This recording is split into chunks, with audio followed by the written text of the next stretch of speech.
you were a decorated Army veteran, and you're hearing this news about Defense Secretary Pete Hegseth using a messaging app for sensitive information. And as it happens, they ended up putting a reporter on this group chat where they laid out war plans on Yemen and accidentally added this reporter.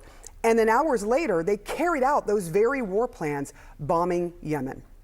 As a decorated Army veteran, how would the Army handle an intelligence breach of this kind? I mean, this is astonishing. And I think about, we always, in Afghanistan, we always took things like OPSEC very seriously. And OPSEC is operational security. And there are 19-year-olds who I served with in Afghanistan who are seemingly taking OPSEC more seriously than what we're seeing from senior leaders in the U.S. government right now. And so at a time, specifically right now, at a time when we are having public servants who are losing their jobs when all they were doing was making sure our food was safe. At a time when we have public servants who are losing their job and all they were doing was making sure they were protecting critical infrastructure, that they are losing their jobs and all they were doing were making sure that we were supporting our veterans. My question is, who's going to lose their job for this? Who is going to lose their job to know that we have violated serious and significant national security operational secrets? And I'm still wondering who is going to be held accountable for what we saw. Do you think it should be the top of the chain, which is the Department of Defense Secretary, Pete Hegseth? I mean, I believe in accountability. And I think they have to figure out who is responsible for this and under whose watch did this happen and was it allowed to be tolerated. But I know that, when I was leading soldiers in Afghanistan, we took operational security very, very seriously. And it's my hope that the federal government is doing the same thing. That is the Democratic governor of Maryland speaking to Sarah just this morning on the show. And the questions he is asking is why the president's national security advisor, Mike Waltz, for one, is in the headlines this morning, to say the least, for all the wrong reasons, after the White House says he is the official who added a journalist to a group chat sharing Yemen battle plans. That chat playing out in wild fashion on an unclassified messaging app.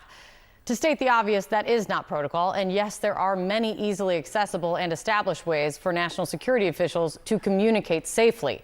But what happens now? Where will the fallout go? Joining us right now is the Democratic Congressman Raja Krishnamoorthi, a member of the House Intelligence Committee. Congressman, thank you for coming in. You have said that you are demanding a full accounting from the agencies on how this happened. What do you think should happen here? Well, there needs to be an investigation. I think the fact that if you read that Signal conversation, the fact that nobody said, hey, maybe we shouldn't be doing this. Should we take this offline to the SCIF, a classified space, to discuss this in person? Nobody asked, who is this guy, JG, on the chat? Suggests to me that perhaps this is happening in other instances. They're using Signal to transmit classified information in other conversations. So we need to figure out the full extent of that, and whether there's been any damage done through that particular potential pattern of communication, and who needs to be held accountable. If this is investigated, who should be doing the investigating, considering who all was involved in the chat? The White House, State, Defense, DNI, CIA. I mean, Even Treasury was on there, apparently. Yeah, I mean, ordinarily you'd think the inspectors general of the different agencies would collaborate on this. But as you know, a lot of these inspectors general were fired. There aren't truly independent people to investigate. And that's one of the reasons why Congress, at least many of us in Congress, are very upset about that. All that being said, now there has to be some independent investigation, whether it's by the acting inspectors general or committees of Congress. Tomorrow, we're having a worldwide threats hearing in the Intelligence Committee in the House. I'm sure this is going to come up today in the Senate as well in their analogous hearing, but we need to have answers quickly. I mean, this started playing out yesterday afternoonish.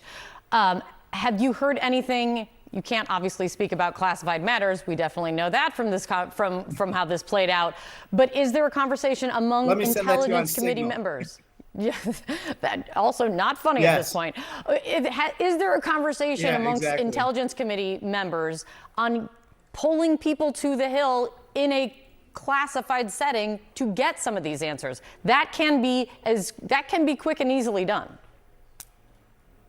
Yes, there's extensive conversation, and that's actually going to happen tomorrow. We're going to have this hearing that I call the Worldwide Threats hearing in a classified setting along with an open setting. So in the classified setting, I'm sure that all of us are going to be asking very pointed questions of the new DNI as well as others about this particular situation, basically because they were part of this chat as well. They were. I have seen some reporting that some of the conversations now underway among White House officials are over whether the president's national security advisor, Mike Waltz, should be forced to resign or should lose his job over this. Do you think he should? Potentially, yes. I'd like to see this investigation, though. I think I have a feeling that this isn't the only Signal conversation that happened involving classified information.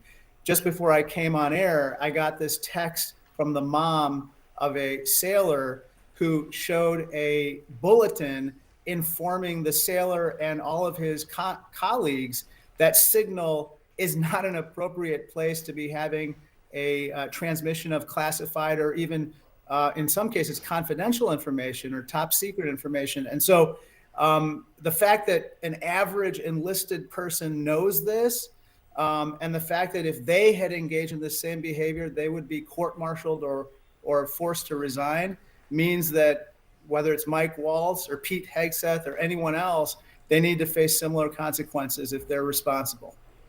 Well, let's see what happens in this Senate hearing today, and also very interested to what happens in the House hearing tomorrow before your committee. Congressman, thank you for coming in.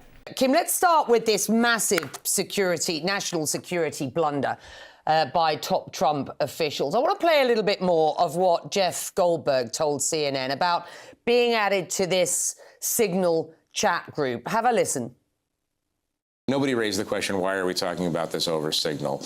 And nobody said, hey, who is JG? Because you show up in a little bubble as your initials. And no one at any point said, who's JG? And when I withdrew from the group, you formally remove yourself. You hit a button. It says JG has removed himself from the group. I assumed that somebody would say, hey, who just removed himself from the group? Nothing. Well, all of this, Kim, does seem to paint a picture of an administration that is extremely cavalier.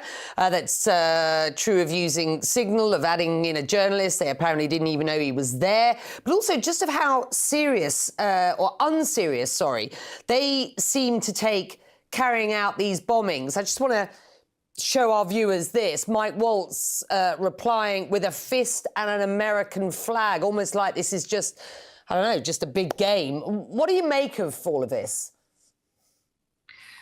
Well, I've been trying to think about how it happened. Signal, since it's an end-to-end encrypted app that is highly recommended by privacy organizations, is sort of the way we do our job in Washington, D.C., whether you are a lawmaker on Capitol Hill or a journalist.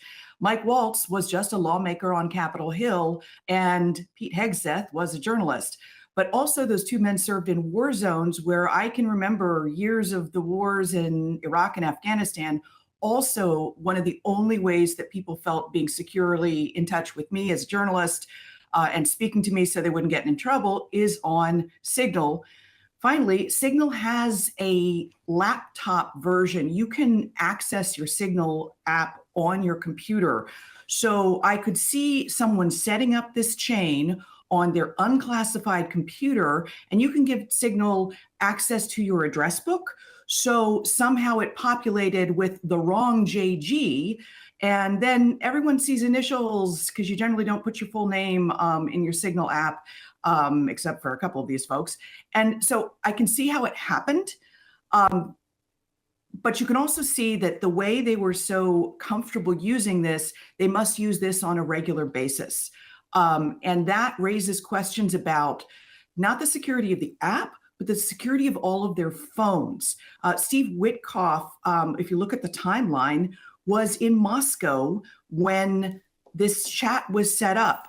So it's the phone that is the area of weakness. The Russians and the Chinese both are great into getting into our devices, as several public recent leak scandals have shown.